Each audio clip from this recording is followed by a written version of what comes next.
we assume, for example, the wavelength of the light can be very, very small compared with the focal length and also compared with the aperture. Okay? So we don't look into the details of this finite spot size. Just assume that a point is imaged to a point in the optical system. We call this ray optics. Then this will simplify a lot of discussions because we know exactly the direction of the power propagating in the optical system. So we're going to sort of look into light ray instead of looking into the wave behavior of the light. We call this geometric optics because we can use geometric construction to understand how an image system can form an image. Okay, and so in geometric optics, we have done this before. We use a light ray to describe the propagation direction of a plane wave, and this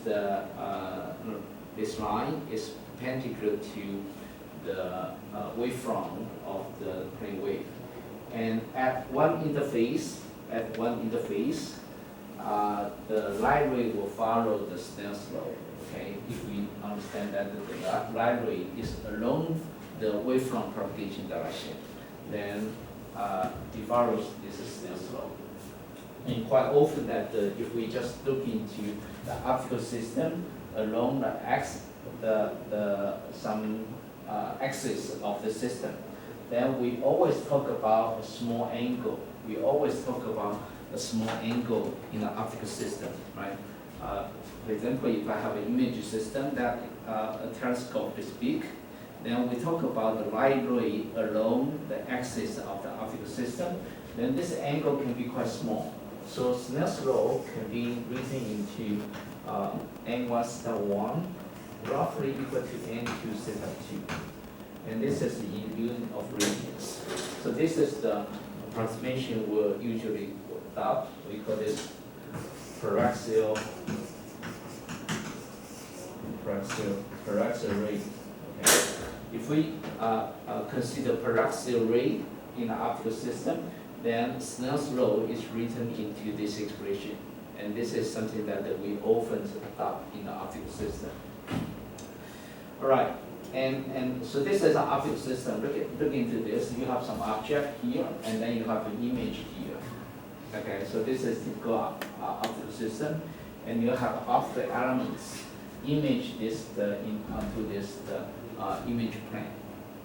And quite often that we just talk about the behavior of the light ray on this axis. So this angle can be quite small. So we can always approximate psi, theta approximately equal to theta. Okay. So this is how we're going to adopt the approximation. We're going to adopt based on this paraxial approximation. All right. So given an optical system, well, for example, if you have some sort of telescope, of course you have some aperture. The aperture is going to limit the light entering the optical system. We call this aperture stop right here. Okay, so this is the opening aperture that will allow light to go into the system, and we call this the aperture stop, and the abbreviation is AS. So this is the aperture for any kind of optical system. For any kind of optical system, you will have such the aperture stop to limit the light entering the system. So is it clear to you? For any kind of optical system, if you look at the camera, there's an aperture limiting the light going to the camera, right? And if I have for example, if I have a cell phone, like this, and for whichever the camera on the cell phone, there's an aperture limiting the light going into the system. We call this an aperture stop. Okay. So if you want to model a light ray entering the system, then the marginal ray has to pass the edge of the actual stuff. So we start to establish some language to understand an optical system. Okay. So to describe the optical system, we need to have some common language. Aperture stop, and then marginal ray. Later we're going to talk about chief ray, and we're going to talk about entrance pupil and X pupil and so on. This is just a process to understand, to establish the language and understand the optical system. All right? So this is we're starting the warm up, right? All right, then let's try to understand what entrance pupil and exit pupil is. Okay. Well, basically, pupil is also some sort of aperture. But if I put my focus on this object, and you start to see that there's a cone that will allow light to go through this aperture stop. Okay, suppose that I simplify the optical system to an object and image, and then this cone, the outermost light ray will go through this exit pupil. It's going to go through this aperture stop. Okay, and certainly this is a light cone that defines the light from the object that can enter this optical system. But this optical element is going to bend this light ray downward. So this marginal light ray will not describe this cone. So let's try to extend this upward and try to extend this upward. Okay, and then you're going to see that the aperture stop being imaged by this optical element will form a virtual image here that defines this light cone. Okay, that defines this light cone. Okay, so that is how we define the entrance pupil.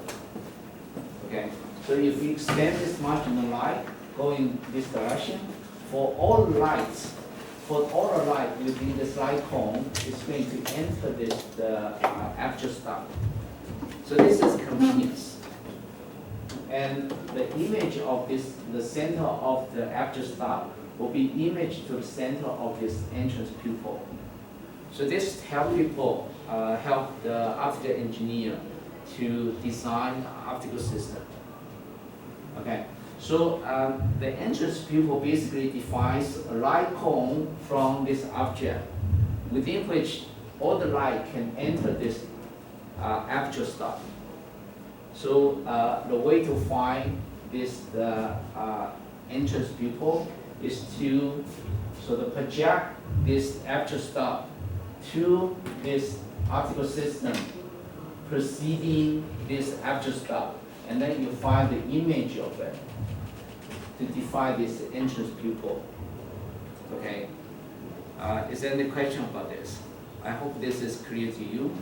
Number one, the entrance, the pupil is defined by the light cone coming from this object. This is the first point. Okay. And this entrance pupil is found by forming an image of this aperture stop by the optical component preceding this aperture stop. So this is how you find the entrance pupil. And then connecting the edge of this entrance pupil to the object, then you find this light cone that can enter this optical system. And then later you're going to find that the opening angle of this light cone is called numerical aperture, NA, of the optical system. Okay. So whenever we talk about something new, we need to establish the language so that we understand each other when we talk about science. Okay, so this is the two basic points. Okay, entrance pupil is associated with the light cone coming from the object. And the way to find it is to project the aperture stop toward the object, so the optical component will form an image. In this case, it's a virtual image behind the aperture stop. Okay. Well, similarly, you can do the same thing on the image plane to find the light cone that will reach the image. And this light cone, the aperture defining this light cone is called axis pupil. And if you know the entrance pupil, then you know how to find the axis pupil. Okay. Basically, just move the light backward. Okay, and then you're going to see a light cone that will allow the light to go onto this image plane. Okay, only the light within this light cone will reach this image plane, and that is defined by an aperture called axis pupil. And this axis pupil is the entrance pupil, is the aperture stop forming an image by the optical system here. So this is again a virtual image of this aperture stop. Okay, so this is how we define the entrance pupil, exit pupil, based on the images of the aperture stop. And I want to point to you again one more thing, because this entrance pupil is the image of the aperture stop formed by this optical system. So the center of the aperture stop is imaged to the center of this entrance pupil. So this is understood, right? If you have somebody, and then there's an eye, and you form an image like this. The eye will be imaged to the eye. Your smile will be imaged to the smile. So this is understood, right? So the center of this aperture stop will be imaged to the center of the entrance pupil. The center of this aperture stop will be imaged to the center of this axis pupil. So this is common sense to you. All right. Is there any question about this aperture stop, and then its images by the optical system preceding it and after it to form this entrance pupil and exit pupil? Okay, so you see that if you extend this light cone from this image, then it's going to go through the marginal ray of this light cone will go through the edge of the pupil. Okay, so this is how you understand the light ray that can reach this image plane, and also you can understand what kind of light ray from this object will go through this aperture stop. All right. Then we want to understand another term. We call this the chip ray. Okay, chip ray is the ray of axis ray from this object. And in fact, when we talk about the ray matrix later, we're going to look into chip ray quite often. Okay, the chip ray is by definition, just from the meaning of the word, you know that this is quite a primary ray in the system. The chip ray is an off-axis ray. Okay, it's an off-axis ray going through the center of the aperture stop. Going through the center of the aperture stop. Okay, and the forward extension of the chip ray from the object going through is going to go through the center of this entrance pupil. Look at this. The chip ray this is off-axis ray going through the center of the aperture stop, but it's bent a little bit because of this because these optical elements. Okay, it's bent, but it's going through the center of the aperture stop. Okay, a chip ray is defined to be the ray going through the center of the aperture stop. Okay, so if I have a cell phone like this, so you find there's an aperture stop, right? There's a hard edge of the aperture, and then you have, for example, you want to take the image of my hand, then you pick up a ray of axis that will go through the center of the actual stop in the system. And this is outside, but in fact, inside the cell phone, there's additional hard actual inside. So the smallest one will form the actual stop. Okay, and so in fact, if you just look carefully into your cell phone, the outside boundary is not the actual stop of the optical system. There's a small boundaries inside that is in fact the actual stop. Okay, so there are lenses outside this small actual stop, just like this one. Okay, so this edge, you could be seeing, when you look at this, you could be seeing the edge of this lens. But in fact, after this the lens, there's a smaller aperture stop inside. Okay, and then the chief ray is the off-axis ray going through the center of the aperture stop. And this point, in fact, is imaged to this point.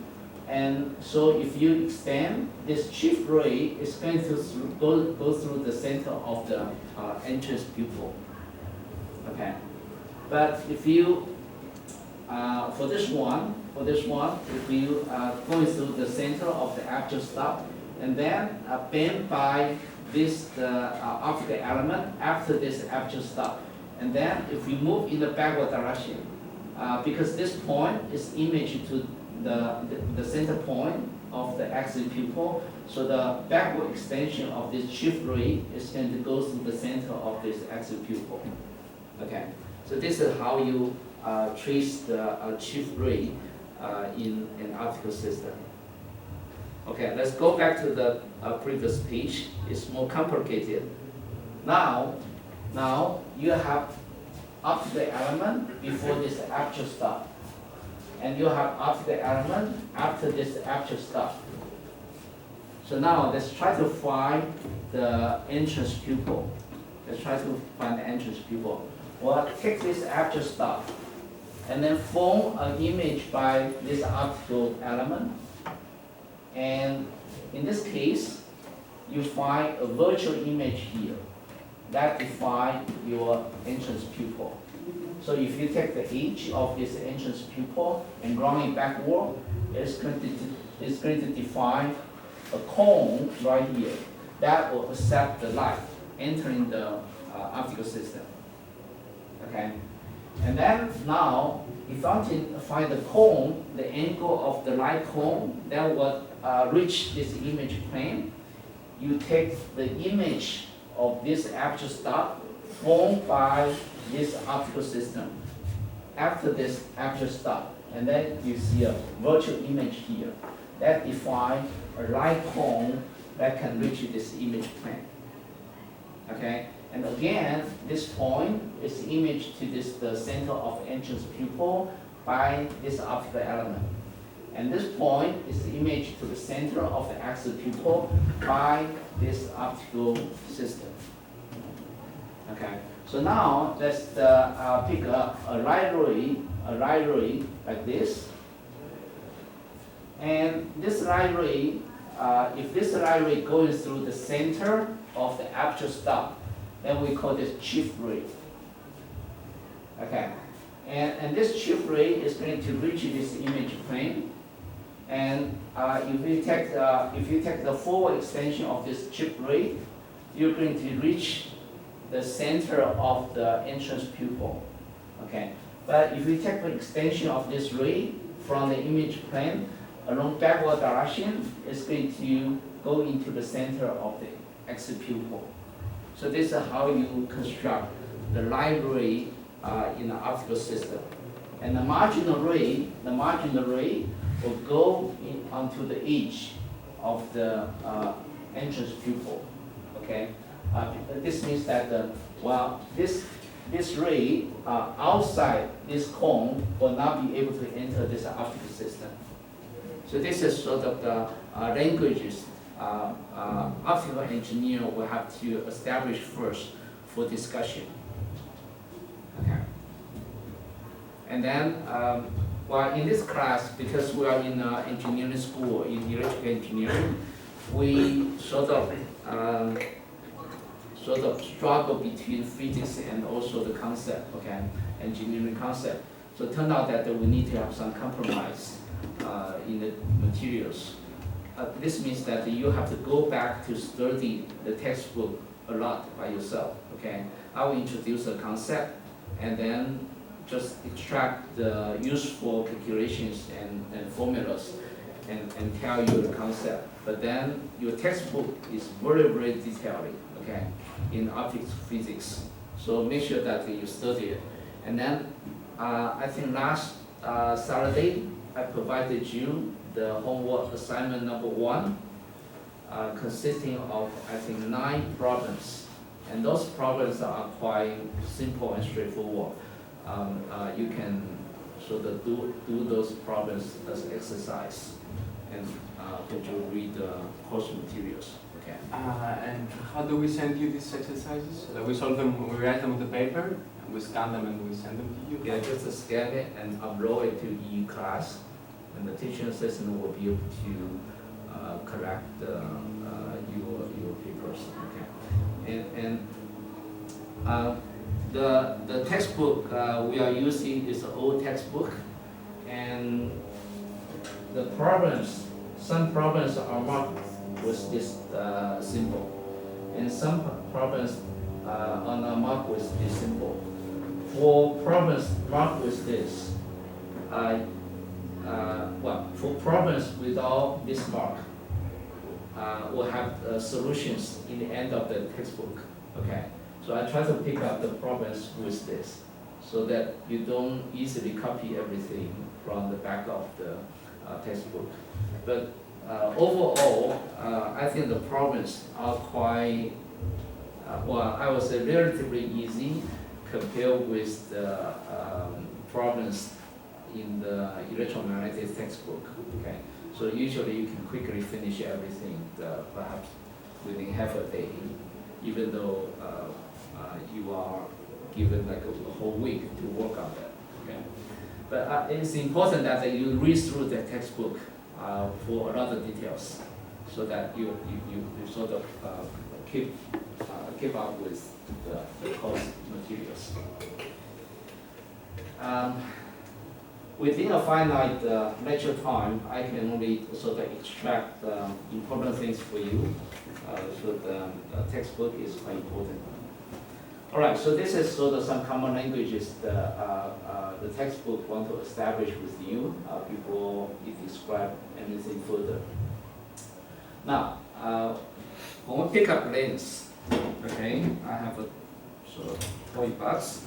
Last time you saw that I have a lens like this, okay, and this is the lens that will provide you some image. If you experiment, if I pick up the lens like this, and then I can use this lens to, well, let me give this to you guys, and then in front of this I can show you. If I want to make an image of this guy, okay, up there, and then I use this, and then just put it here, you start to see the image. Well, you can play with that over there, okay. So you see some fine structures of the light up there, because you see a sort of boxed images, and then if you look carefully, that the image is distorted. Okay, you see. In fact, the image is distorted. It's not a straight line. So something has gone wrong with this lens. Okay, and this is something that we'll be talking about in the next 1 hour or so. So you can play with it. Just try to, and whenever you handle a lens, don't touch the optical surface. Okay, don't use your finger. Your finger, in fact, are quite oily and quite dirty. And whenever you handle some optics like this, you don't want to grab it like this. Then my glasses will be dirty glasses. Okay, so handle this. And so something has gone wrong with the lens. Otherwise, you should see a perfect image on the table. Okay. And so we need to understand how we describe lanes. Well, there's an aperture stop in the optical system, and then you have lanes like this. And the first thing to describe lanes is the ratio of the focal length versus the opening aperture of the lens. Okay, and so quite often that when you order a lens, the first thing you get is the f number of the lens. So if the focal length is very short, this f number is going to be small versus the aperture. And so for small f number lens, it's going to be quite expensive because the focal length will be very short. The radial curvature of the glass has to be small, and it's hard to fabricate it. Additionally, if you fabricate a spherical surface, then the distortion of the image becomes big. Okay, and that is something we'll be talking about. Why you are not seeing a straight, beautiful image from that? You are seeing, in fact, a distorted image. That is because the surface of the lens is not say the hyperbolic, okay, and it's a spherical surface, causing a lot of distortion to the image. So the f number of the lens is given by this simple ratio, and usually for f number less than 1, the lens is going to be quite expensive. Okay, so this is just a concept for me to start to introduce the lens. All right, so now you start to understand that hey, a lens with the imperfect or inappropriate or not optimized surface, you see distorted image. Well, it's quite obvious in your eye that if you just try to take an image of this, turn out that you see distorted images. Okay, and turn out that most of the lenses in the market have spherical surface. Okay, have a spherical surface. But in geometry, we understood that for example, if we have some sort of hyperbolic curve, then we have some focal point. Okay, we have some well-defined focal point. Or if we have an elliptical surface, we have some very well-defined focal point associated with it. And in fact, for this hyperbolic curve, you have two foci in this system. But for spherical surface, you cannot quite find a focal point when you construct the line ray in the system. Well, this is the hyperbolic surface. This is a hyperbolic surface. If we have a parallel beam going to this hyperbolic surface, then all the reflected beam will trace back a perfect point in the back. Okay, but this is only true for a hyperbolic surface. Same thing if I have a reflecting surface like this, that is concave. This is a convex surface. But this curve satisfies hyperbolic function, then all the parallel beam will be focused to a point in space. But this is only true for hyperbolic surface. But then it becomes a difficulty because this kind of surface is very difficult to fabricate. Okay, the easiest is that you fabricate a spherical surface.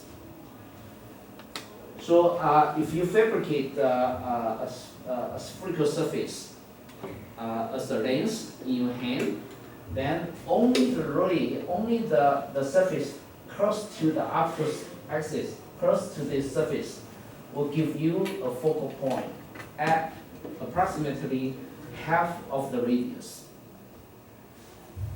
Okay, so that is why if you have an optical system that will take light from a lot of axis the object location, then your image will be distorted. Okay. For example, your lens is like this big. Okay. The one I give you is like this big, but your object is huge, like that. So there are a lot of non-polarized light entering this optical system, image system, and then you see the image gets distorted.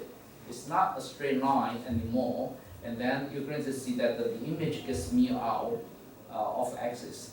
But if we keep all the light more or less near this axis, satisfying this paraxial approximation, then the image is still good.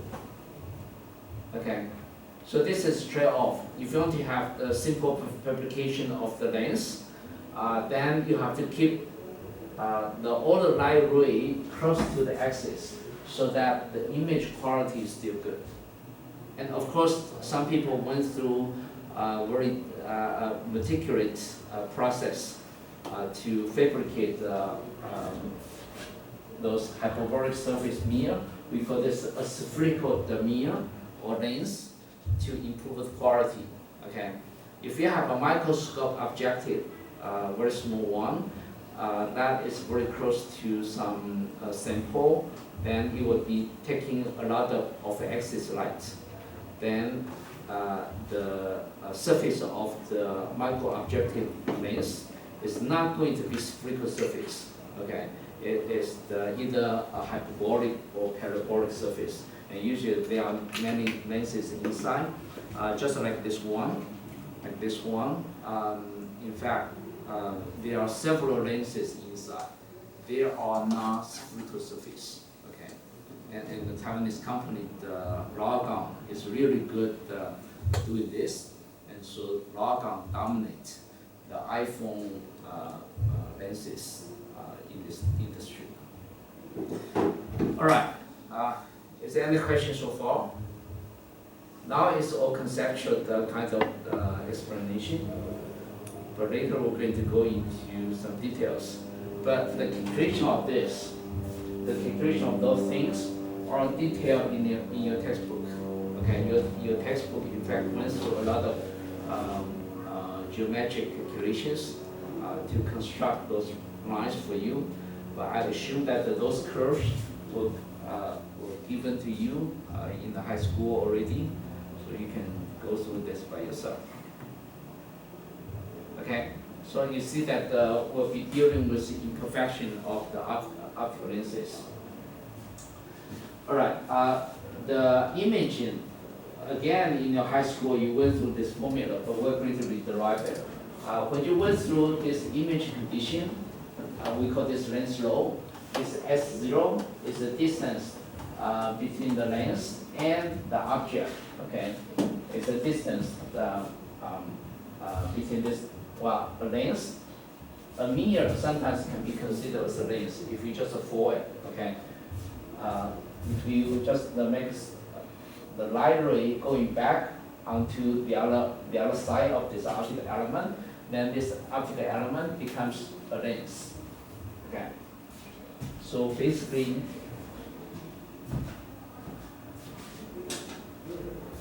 for example, if you have a concave mirror, and there's an axis associated with it, and then suppose that this is a paraxial light, then the reflected light is going to go into a focal point like this. Okay, this system is equivalent to a lens going like this, and then there's an axis associated with it, and it's going through a focal point. These two systems are equivalent. Okay, except that this is a reflecting surface, and this is a refraction surface, and the focal point is going to be, this is certain radial curvature.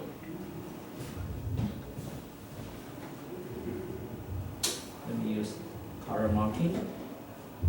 It's easy for you. There's a radial curvature.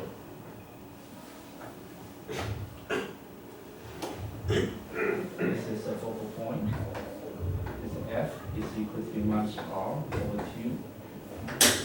There's a sign convention associated with this r. If this radius is on the left, this r is negative. If the radius is on the right hand side, then this r is positive. So when we talk about geometric optics, we need to keep track of the sign of the variables.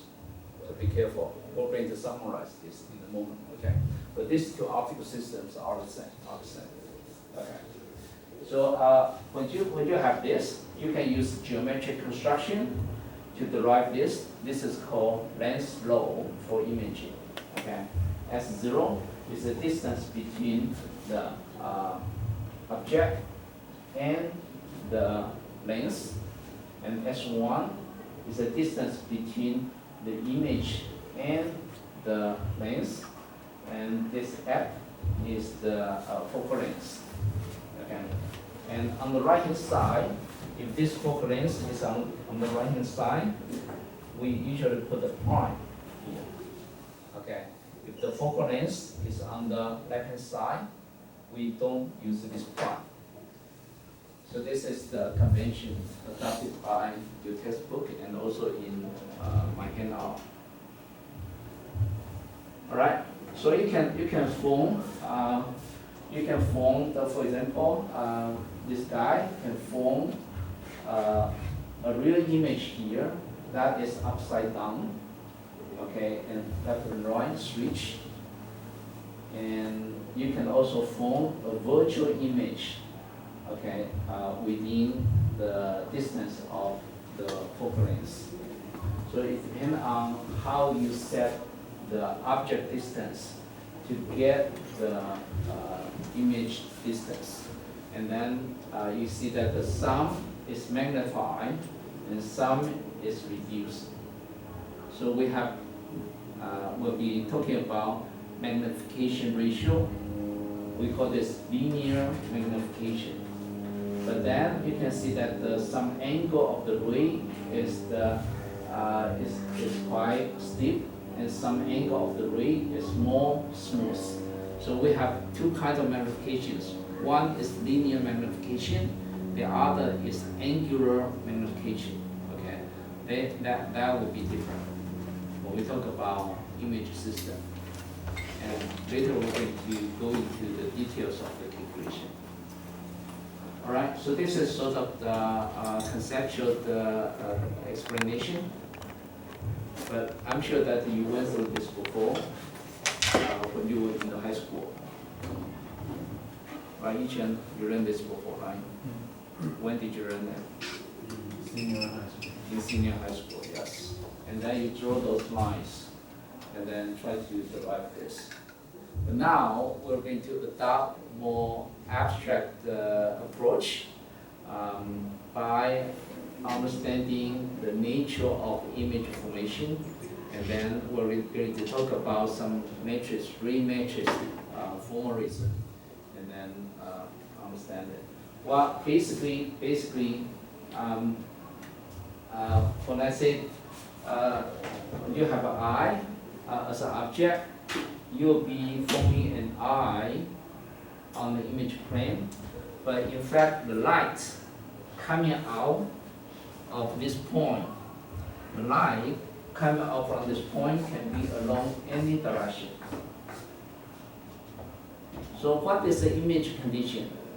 The image condition is that at one point on the object plane will be formed at one point of the image plane regardless of the angle of the light ray. So this is how you describe the image condition in a more abstract way. Okay, but not just tracing the light ray and then getting a formula. So the image condition, in fact, is that the one point in the object plane will reach another point in the image plane regardless of the angles of the light ray. So this is another way to mention the image condition. Okay, and this is sort of university level kind of university level description. Right now, let's think about some simple optical element. So eventually, if you deal with any optical system, you're going to see different kinds of optical elements. And quite often that the prism is another kind of optical element. Understand how a light ray will go through a prism will also help you to understand how to avoid aberration, the distortion of the image through a lens. Okay, so this is a prism that everybody understood. If you send a white light through this prism, I always want you to see real thing, but not just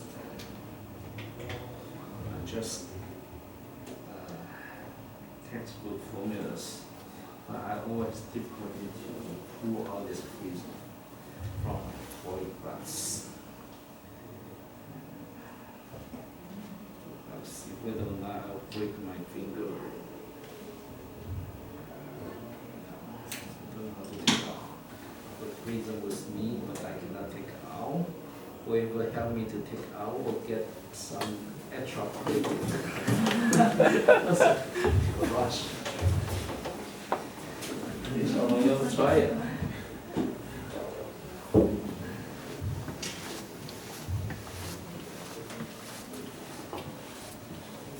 All right, you're about to fail in this class.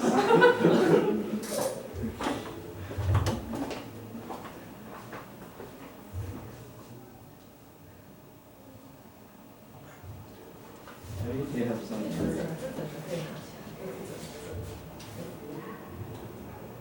I succeeded before, so I'll do it during the break.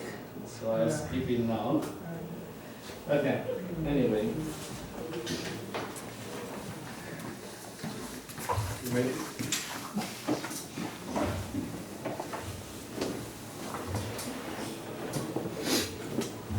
It's a pity that I have a prism I cannot take it out. But during the break, I'll try it. Anyway, I want to show you this because it's quite pretty if you put the prism. And I'm sure that you have done it before. If you have a prism and then you put it under the sunlight. And you start to see that the different color of light will sort of emerging from the other side. And this means that the different color of light will see different refractive index inside. Okay? And we call this dispersion. But what I really want to show you is that if you send a light ray, a laser through a prism, and then plot the deviation angle of the emission light from this entrance light. So this is the angle, the deviation angle. This is the entrance ray, and this is the exit ray. So this is the deviation angle versus the entrance angle right here. This is the entrance angle. You start to see that this curve will bend at one certain point. And this is a fun experiment for you to do. And I tried to do it for you. If only I could overcome this difficulty.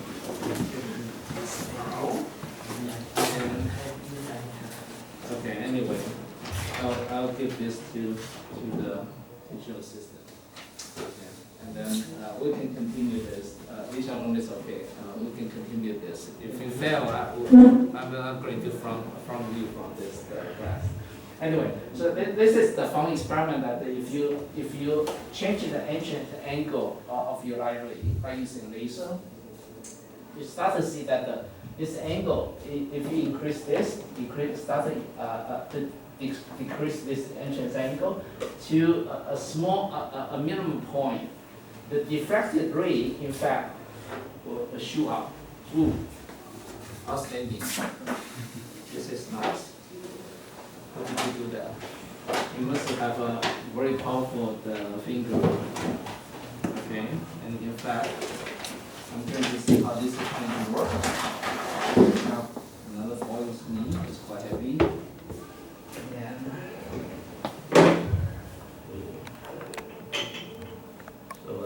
put it here. Then I have a laser pointer. Well, first you want to see that this guy under the white line. Well, you have played this before, so perhaps I should do this just a minute ago. I've done it many years ago and it was successful, but this time I do not know. Wow. Oh, I want to shoot this light until you just stand up. I don't want to damage your eye. And then let me turn off the lights.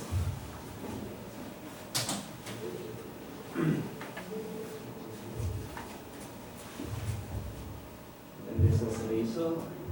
And this is a 45-degree angle, epi angle is 45 degree, 90 degree. And then I just send it like this. And then you see the diffracted line is right here, right there.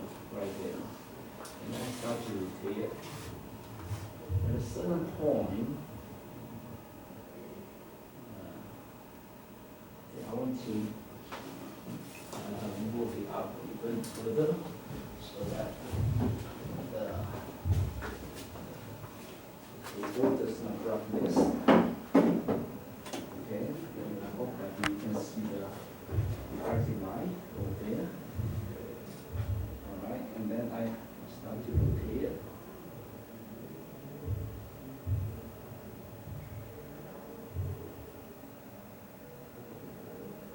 It's going to move right here. You see that if I continue to rotate this along this direction, it's going to move this direction and come back. That spot. See, I continue to change the angle along one direction. So the diffracting angle, in fact, go this direction and then return. Okay, so if I first see, for this it's going this along that direction. Now I start to move it along this direction. Okay, just rotate in one direction. But you're going to see that spot coming to that point and then go back again. Even though I rotate this along this direction, just in one direction. Okay, and so now I move, continue to move. Now it's returning. Look at that, it's returning. Right? It's coming this direction and return again. Okay, let me do it again. Okay, I move, now it returns. Yeah. I hope you can. Yeah, it returns. Now it is going away forever. And then let me remove, bring back. And then you move away again. But I just rotate this in one direction. That's the angle. Yeah, that is this point. That is this point. Yeah, even though I increase this angle in one direction, but then come down and go up. That is the minimum deviation angle. Okay. So I was thinking that if I cannot demonstrate that, I want to give myself one excuse by telling you that not all the experiments can be successful, but then let's say that on Monday we have one successful experiment. Well, anyway, now it's 10 minutes break, and then you can play with it. Okay, I'll try to find it. And this is going to explain how you correct the aberration of length. Later we'll be to touch this point. Okay, so you have 10 minutes to play with that.